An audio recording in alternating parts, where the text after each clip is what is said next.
They'd come a long way to make their point, their farms in Crete a different world to the streets of Athens. More than 1,000 farmers demonstrated about the austerity measures demanded by Greece's lenders.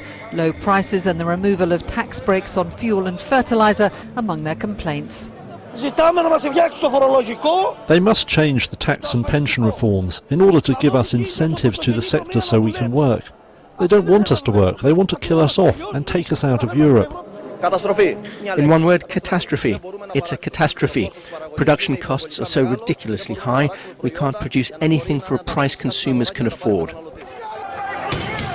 Tempers quickly flared and the police moved in. Many protesters want the government out, blaming them for their hardship after agreeing to a multi-million euro bailout. The latest instalment of the loan still hasn't been released, reviving fears of another debt crisis. You're not going to be able to cancel the debt because otherwise everyone else will put their hands up and say, what about us? The real issue is what you have to do is reschedule that debt. So 20-year debt becomes 100, becomes undated debt.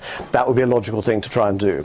That's one idea. An entirely new approach is another. Something more imaginative, of course, which has been tried elsewhere, years ago in Belgium, but also South Africa, would be to actually split the currency. So you still maintain the external euro, but then default to a domestic currency, maybe called something imaginative like, I don't know, the drachma. But that would allow this economy to start to grow.